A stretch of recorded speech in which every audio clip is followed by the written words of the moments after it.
नमस्कार दोस्तों, आज की इस वीडियो में जीएसटी में एक नया अपडेट डिस्कस करने वाला हूं जो कि बहुत ही इंपॉर्टेंट है। जो कंफ्यूजन चल रहा था, सेल्स के बाद डिस्काउंट मिला है कमर्शियल या फाइनेंशियल क्रेडिट नोट से, तो क्या उस पर जीएसटी देना होगा? फाइनली यह कंफ्यूजन खत्म हो गया है। फाइनेंशियल क्रेडिट नोट से सेल्स के बाद डिस्काउंट मिला है, उस पर जीएसटी की लायबिलिटी आएगी, लेकिन कब जीएसटी की लायबिलिटी आएगी, किस केस में आएगा, वह चीज हम डिस्कस करने वाले हैं।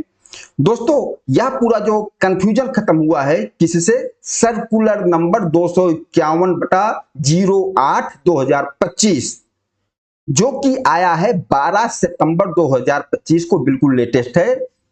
इस चीज को हम समझने वाले हैं प्रैक्टिकल एग्जांपल के साथ। तो आइए सबसे पहले हम पहला पॉइंट डिस्कस करते हैं, नॉर्मल। इसको हमने नाम दिया है normal transaction for financial credit note. क्या है? यहां पर एक सप्लायर है, यहां पर एक रिसिपिएंट है। अब सप्लायर ने रिसिपिएंट को सेल्स के बाद डिस्काउंट दिया, कितने का? 1 लाख का डिस्काउंट दे दिया, और उसके लिए सप्लायर ने फाइनेंशियल क्रेडिट नोट बना दिया। तो क्या यहां पर भी जीएसटी की लायबिलिटी आएगी? तो मैं क्लियर कर दूं, इस केस में कोई जीएसटी की लायबिलिटी नहीं आएगी। सप्लायर अपनी कोई लायबिलिटी भी नहीं कम करेगा और रिसिपिएंट अपनी आईटीसी भी नहीं कम करेगा। एज पर सर्कुलर नंबर 92/11/2019 जो कि 7 मार्च 2019 का सर्कुलर है। यह मैटर क्लियर हो गया। इस क्रेडिट नोट पे जीएसटी का कोई लेना देना नहीं होगा, इसमें जीएसटी का अमाउंट नहीं शो होगा। यह फाइनेंशियल या कमर्शियल क्रेडिट नोट होगा। नॉर्मल तौर पर यह डिस्कस चल रहा था या कंफ्यूजन चल रहा था, अगर किसी रिसिपिएंट को फाइनेंशियल क्रेडिट नोट से डिस्काउंट मिला है सेल्स के बाद, तो कुछ जीएसटी ऑफिसर उस पर जीएसटी डिमांड निकाल रहे थे। तो यह मैटर क्लियर हो गया। इस केस में कोई जीएसटी की लायबिलिटी नहीं बनेगी। इस सर्कुलर भी मेंशन कर दिया गया है दोबारा इस सर्कुलर में, जो 251 नंबर सर्कुलर आया है। तो यहां हमने बोला normal transaction for financial credit note, इस पर कोई जीएसटी नहीं बनेगा। लेकिन अगर सेल्स के बाद आपको डिस्काउंट मिला है फाइनेंशियल क्रेडिट नोट से, तो कुछ केस में जीएसटी की लायबिलिटी आएगी। अब उस केस को हम समझते हैं। पॉइंट नंबर 2, सेल्स के बाद फाइनेंशियल क्रेडिट नोट से डिस्काउंट मिला, लेकिन कब इस पर जीएसटी देना होगा, वह कौन सा केस होगा? तो यह बहुत ही इंपॉर्टेंट है। ये 2 केस है, सिर्फ 2 केस। अगर इस 2 केस के अंदर आप कवर होते हो, फिर आपको जीएसटी देना पड़ेगा फाइनेंशियल क्रेडिट नोट पर भी। अब वह 2 केस कौन सा है? सबसे पहला केस हम समझ लेते हैं। यहां पर मान लीजिए एक मैन्युफैक्चरर है और इसका एक डीलर है, फाइनल कस्टमर है एबी लिमिटेड। अब यहां पर फाइनेंशियल क्रेडिट नोट पर पोस्ट सेल डिस्काउंट पर कब जीएसटी की लायबिलिटी आएगी, इस चीज को समझो। अब मान लीजिए यहां पर जो ये मैन्युफैक्चरर है या मोटर बाइक बनाता है, मोटरसाइकिल बनाता है, और जो ये एंड कस्टमर है एबी लिमिटेड, इसको अपने स्टाफ को बोनस देना या कुछ भी करना, इसको 10 बाइक चाहिए। तो इसने मैन्युफैक्चरर से सीधा डील कर लिया, एग्रीमेंट कर लिया कि मुझे 10 बाइक चाहिए, 10 लाख रुपए का मैं बाइक परचेज कर रहा हूं, आप मुझे कुछ डिस्काउंट दे दीजिए। तो यहां पर मैन्युफैक्चरर ने सीधा डायरेक्ट एंड कस्टमर को डिस्काउंट दे दिया है। मान लीजिए 2 लाख का डिस्काउंट दे दिया। अब मैन्युफैक्चरर और कस्टमर के बीच डिस्काउंट के लिए एग्रीमेंट हो गया। अब यह कस्टमर जो बाइक लेगा वह तो डीलर से ही लेगा, जो इस मैन्युफैक्चरर का डीलर है, डीलर के पास से ही बाइक लेगा। अब ये कस्टमर डीलर के पास जाएगा और बोलेगा मुझे 2 लाख का डिस्काउंट देना है आपको। अब ये डीलर अपनी जेब से डिस्काउंट कैसे देगा? तो ये मैन्युफैक्चरर डीलर को बोलेगा कि आप इनको 2 लाख का या 5 लाख का, जो भी एग्रीमेंट हुआ है, मान लीजिए एग्रीमेंट 5 लाख का हुआ तो 5 लाख का डिस्काउंट दे दीजिए। तो मैन्युफैक्चरर के कहने पर डीलर कस्टमर को 5 लाख का डिस्काउंट दे दिया। अब जो मैन्युफैक्चरर है, मैन्युफैक्चरर डीलर को 5 लाख का डिस्काउंट देगा। किससे? फाइनेंशियल क्रेडिट नोट से। क्यों दे रहा है? क्योंकि डीलर ने एंड कस्टमर को डिस्काउंट दिया मैन्युफैक्चरर के कहने पर, और मैन्युफैक्चरर और एंड कस्टमर के बीच एग्रीमेंट है।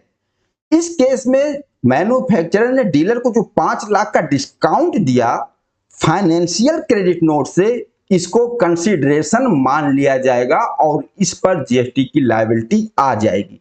पहला केस ध्यान देना, इस केस में जीएसटी की लायबिलिटी आएगी अगर सेल्स के बाद फाइनेंशियल क्रेडिट नोट से डिस्काउंट दिया गया है, मैन्युफैक्चरर ने डीलर को दिया है और मैन्युफैक्चरर और एंड कस्टमर के बीच में एग्रीमेंट था डिस्काउंट के लिए।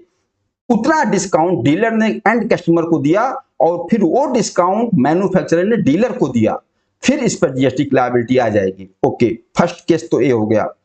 दूसरा केस, यहां पर मान लीजिए सिर्फ मैन्युफैक्चरर है और डीलर है।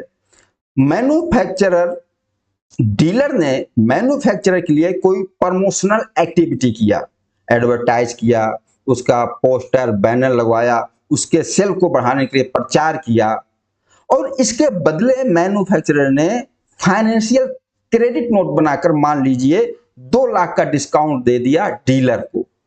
अब यहां पर यह भी कंसीडरेशन माना जाएगा और डीलर के ऊपर इस जीएसटी की लायबिलिटी आ जाएगी। इस फाइनेंशियल क्रेडिट नोट पर डीलर को जीएसटी पेमेंट करना पड़ेगा क्योंकि ऐसा माना जाएगा कि डीलर ने मैन्युफैक्चरर को सर्विस दिया है और इसको कंसीडरेशन के रूप में माना जाएगा। इस डिस्काउंट जो क्रेडिट नोट से डिस्काउंट मिला है और इस पर जीएसटी की लायबिलिटी आएगी। सिर्फ ये 2 केस, जो 2 केस मैंने डिस्कस किया, सिर्फ इसी 2 केस पर अगर फाइनेंशियल क्रेडिट नोट से डिस्काउंट मिला है सेल्स के बाद तभी जीएसटी की लायबिलिटी आएगी। इसके अलावा कोई भी केस है नॉर्मल ट्रांजैक्शन में, कोई अगर फाइनेंशियल क्रेडिट नोट से डिस्काउंट दिया गया है तो उस पर कोई जीएसटी की लायबिलिटी नहीं आएगी। यहां पर देख लीजिए, अगर मैन्युफैक्चरर, जो मैंने ऊपर डिस्कस किया, यहां नॉर्मल ट्रांजैक्शन में अगर ये मैन्युफैक्चरर अपने डीलर को डिस्काउंट देता है लेकिन मैन्युफैक्चरर और एंड कस्टमर के बीच कोई एग्रीमेंट नहीं है, नॉर्मल तौर पर मैन्युफैक्चरर ने डीलर को डिस्काउंट दिया तो उस फाइनेंशियल क्रेडिट नोट से दिया, उस पर भी कोई जीएसटी की लायबिलिटी नहीं आएगी, दोनों स्वतंत्र हैं। लेकिन जीएसटी की लायबिलिटी की बात वहीं आएगी सिर्फ जो अगर मैन्युफैक्चरर और एंड कस्टमर के बीच में कोई एग्रीमेंट हुआ है। यह मैटर बिल्कुल क्लियर हो गया कि सेल्स के बाद फाइनेंशियल क्रेडिट नोट पर जीएसटी की लायबिलिटी कब आएगी और कब नहीं आएगी। लेकिन ये जो 2 केस आए हैं, इन 2 केस में जीएसटी की लायबिलिटी कब आएगी यह बात तो क्लियर हो गया। लेकिन मुझे लगता है इन फ्यूचर प्रैक्टिकल वे में डीलर के बीच और जो जीएसटी के ऑफिसर होंगे उनके बीच डिस्प्यूट जरूर होगा। क्यों? अगर कोई भी जीएसटी ऑफिसर डीलर के बुक्स ऑफ अकाउंट की ऑडिट करता है और डीलर के बुक्स ऑफ अकाउंट में, प्रॉफिट एंड लॉस अकाउंट में मान लीजिए 50 लाख का क्रेडिट नोट से डिस्काउंट अमाउंट शो होता है जो कि मैन्युफैक्चरर ने डीलर को दिया है, तो ऑफिसर उस अमाउंट पर जीएसटी की लायबिलिटी खड़ी कर देंगे। अब मान लीजिए, अब डीलर का काम है कि किस तरीके से एक्सप्लेन करे कि मैन्युफैक्चरर के कहने पर हमने किसी को, कस्टमर को डिस्काउंट नहीं दिया है, मैन्युफैक्चरर और कस्टमर के बीच कोई एग्रीमेंट नहीं हुआ है, या यहाँ पर मैन्युफैक्चरर डीलर ने कोई ऐसा प्रमोशनल एक्टिविटी नहीं किया है, कोई एग्रीमेंट ऐसा नहीं है।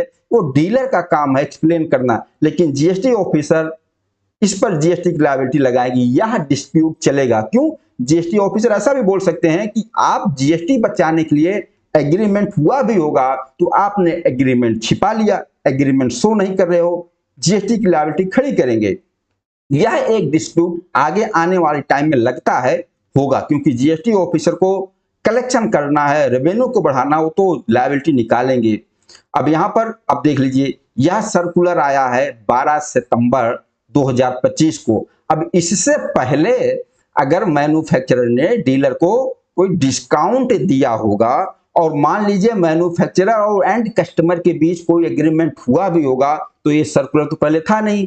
तो जब से जीएसटी लागू हुआ है कहीं वहां से स्टार्टिंग से ये लोग लायबिलिटी ना निकालना स्टार्ट कर दें डीलर के ऊपर, क्योंकि यह संभव है, बिल्कुल जीएसटी ऑफिसर इस तरीके से कर सकते हैं। या एक पॉइंट है डिस्प्यूट वाला, यह हो सकता है क्योंकि सर्कुलर आया है, तो सर्कुलर जब आ गया तो ये बोलेंगे जो पीछे आपने ट्रांजैक्शन किया है, मैन्युफैक्चरर ने जो आपको क्रेडिट कमर्शियल क्रेडिट नोट से जो डिस्काउंट दिया है उस पर आपको जीएसटी पेमेंट कर देना चाहिए था। अब देखिए आगे क्या होता है, इस पे कितने मैटर आते हैं, लेकिन ये चीज तो क्लियर हो गई कि अगर नॉर्मल आपको क्रेडिट नोट मिला है, फाइनेंशियल क्रेडिट नोट मिला है डिस्काउंट के लिए, तो उस पर जीएसटी की लायबिलिटी नहीं आएगी, या मैटर क्लियर हो गया। जीएसटी की बात वहीं आ रही है, ये पहला केस मैन्युफैक्चरर, डीलर और कस्टमर, अगर ये 3 केस हैं, जो चीज मैंने एग्जाम्पल से डिस्कस किया तो आएगी, और यहाँ जो दूसरे केस में डिस्कस किया इस पॉइंट पर आएगा। दोस्तों मुझे उम्मीद है जो ये सर्कुलर है, इस सर्कुलर का जो मेन पॉइंट है उसको हमने प्रैक्टिकल एग्जाम्पल के साथ डिस्कस कर दिया है, और डिटेल में समझने के लिए आप इस सर्कुलर को पढ़ सकते हो। मेन रिजल्ट आपको यही मिलेगा जो मैंने अभी डिस्कस किया। बाकी आप लोग बताना यह वीडियो आप लोगों को कैसा लगा। नमस्कार, धन्यवाद।